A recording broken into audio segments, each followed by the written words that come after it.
Class 9 का ये अगला चैप्टर है। इसमें हम लोग अगले चैप्टर में पढ़ेंगे जीवों में विविधता, डाइवर्सिटी इन लिविंग ऑर्गेनिज्म। जीवों में विविधता क्या होती है उसके बारे में हम लोग चर्चा करेंगे। सबसे पहले आप एक हेडिंग देंगे जैव विविधता। जीवों में विविधता देखने से पहले जैव विविधता के बारे में हम लोग चर्चा करेंगे। तो जैव विविधता, जैव विविधता, इसको इंग्लिश में बोलते हैं डाइवर्सिटी। जैव विविधता को इंग्लिश में बोलते हैं डाइवर्सिटी। यानी कि जीवों में पाए जाने वाली विभिन्नता या असमानता ही जैव विविधता कहलाती है। यानी कि जीवों में जो पाए जाने वाले विभिन्नता होती है और समानता होती है उसी को हम जैव विविधता कहते हैं। जैव विविधता शब्द का प्रयोग सर्वप्रथम वाल्टर जीरासन ने सन 1885 ईस्वी में किए थे।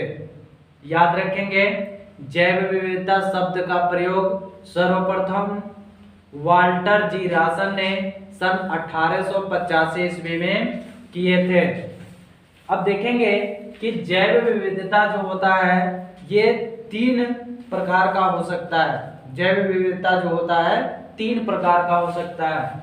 जैव विविधता कितने प्रकार का हो सकता है? जैव विविधता 3 प्रकार का होता है।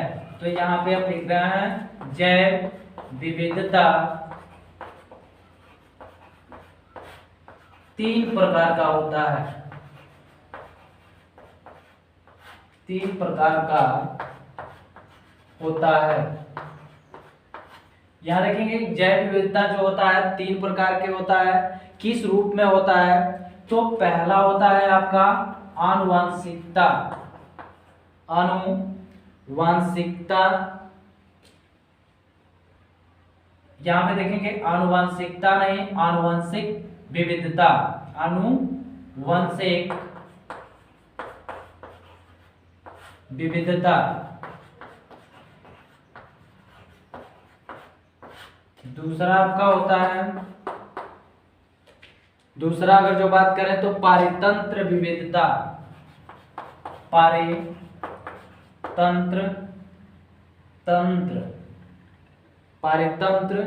विविधता।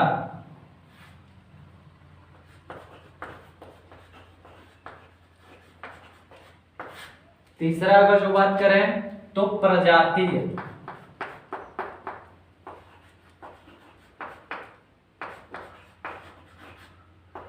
बच्चों यहाँ पे ध्यान देंगे हम लोग, अभी हमने आपको बताया कि अगला चैप्टर जो है आपका जीवों में विविधता है, डाइवर्सिटी इन लिविंग ऑर्गेनिज्म।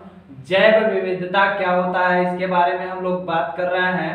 तो जैव विविधता जो होता है इसमें अगर जो हम चर्चा करेंगे जैव विविधता में, तो जीवों में पाए जाने वाले विभिन्नता या असमानता है जैव विविधता कहलाते हैं। जैव विविधता शब्द का प्रयोग सर्वप्रथम वाल्टर जीरासन नामक वैज्ञानिक ने सन 1885 ईस्वी में किए थे। अब हम लोग देखेंगे कि जैव विविधता जो होता है 3 प्रकार का होता है। और पहला प्रकार है आनुवंशिक विविधता, दूसरा प्रकार है आपका पारितंत्र विविधता और तीसरा प्रकार है प्रजातीय विविधता। तो यहाँ हम लोग स्पष्ट करेंगे कि आनुवंशिक विविधता क्या होती है। तो आनुवंशिक विविधता का मतलब ये होता है कि पहले से आनुवंशिक रूप में उत्पन्न हुए जीव जैसे वह अपने पूर्वज के समान न उत्पन्न होकर के अलग प्रकार के होते हैं, उसे हम आनुवंशिक विविधता कहते हैं।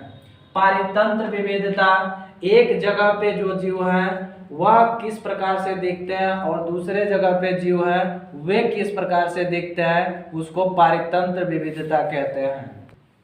चलिए बच्चों, हम लोगों ने यहाँ तक देखा।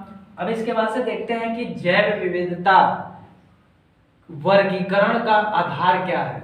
जैव विविधता वर्गीकरण का आधार क्या है? तो सबसे पहले हम लोग देखेंगे कि वर्गीकरण का आधार, यहाँ पे हम नोट करते हैं वर्गीकरण का आधार,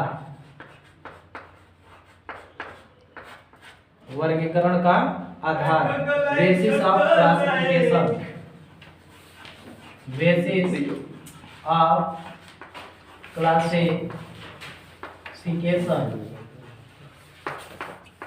यानी कि वर्गीकरण का आधार क्या होता है। इसमें हम देखेंगे कि वर्गीकरण का आधार जो है किस प्रकार से है। तो यहाँ पे हम लोग बात करेंगे कि वर्गीकरण की सहायता से, जो वर्गीकरण का आधार है, वर्गीकरण की सहायता से हम नए नए जीवों की खोज करते हैं। उसके बाद से इनकी सहायता से किसी वर्ग के सभी जीवों के अध्ययन में सुविधा प्राप्त होती है। उसके बाद से जीवों के वर्गीकरण में यह ज्ञात होता है कि किस प्रकार सरल संरचना वाले एक कोश के जलीय जीवों में विभिन्नता वातावरणों के रहन सहन पे आधारित होते हैं। इस प्रकार से वर्गीकरण के आधार पर हम अनुमान लगा सकते हैं कि जीवों को एक प्रक्रिया के द्वारा खोजना और उनको सही क्रम में विभाजित करना वर्गीकरण का आधार होता है। आगे हम लोग बात करेंगे कि वर्गीकरण के लक्षण क्या हो सकते हैं। तो वर्गीकरण के लक्षण हम यहाँ पे नोट कर रहे हैं, आप लोग ऐड कर लीजिएगा। वर्गीकरण के लक्षण,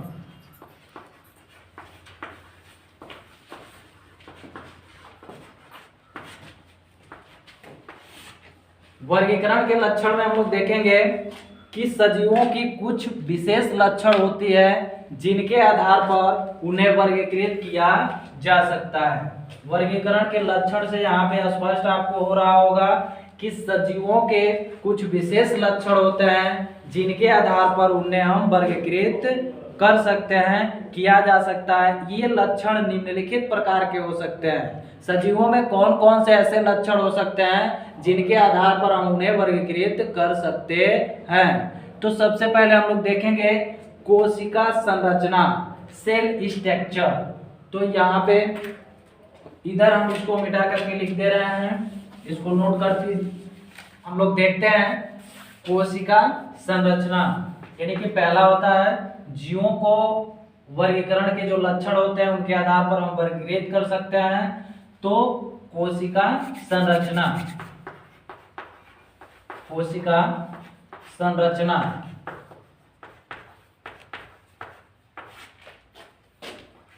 सेल स्ट्रक्चर। कोशिका संरचना के आधार पर जीवों को हम अलग कर सकते हैं। उसके बाद से अगला आता है आपका शरीर संरचना, बॉडी, इसको इंग्लिश में बोलेंगे शरीर संरचना और इंग्लिश में इसको बोलेंगे बॉडी स्ट्रक्चर, बॉडी स्ट्रक्चर। यानी कि शरीर के आधार पर जीवों को हम अलग अलग वर्गीकृत कर सकते हैं। उसके बाद से पोषण, तीसरा होता है पोषण के आधार पर हम जीवों को अलग अलग वर्गीकृत कर सकते हैं। यहाँ पे पोषण इसका इंग्लिश होता है न्यूट्रिशन। अब यहाँ पे देखेंगे हम लोग कि जीवों को वर्गीकरण करने का जो लक्षण है, कोशिका संरचना के आधार पर उनको बांट सकते हैं, शरीर संरचना के आधार पर उनको हम बांट सकते हैं, पोषण के आधार पर हम उनको बांट सकते हैं। कि यहाँ पे हम लोग देखेंगे कि पोषण विधि के आधार पर अगर जो बांटा जाए जीवों को, तो पोषण जो होता है दो प्रकार का होता है। यहाँ पे हम ऐसे लिख रहे हैं कैपिटल स्मॉल में, पोषण में जो होता है वर्गीकरण दो प्रकार का होता है, स्वपोषी, स्वपोषी पोषण, दूसरा होता है आपका विषम पोषी पोषण, विषम पोषी पोषण। यहाँ पे देखेंगे पोषण जो होता है दो प्रकार का होता है, स्वपोषी पोषण, विषम पोषी पोषण। इसके बारे में थोड़ा सा हम एक लाइन चर्चा करेंगे कि स्वपोषी पोषण किसे कहते हैं। तो वे जीव जो अपना भोजन स्वयं बना लेते हैं उन्हें स्वयं पोषी पोषण कहते हैं। जो जीव अपना भोजन स्वयं नहीं बना पाते हैं, दूसरे जीवों पर निर्भर रहते हैं, उन्हें विषम पोषी पोषण कहते हैं या विषम पोषी जीव के नाम से भी जानते हैं।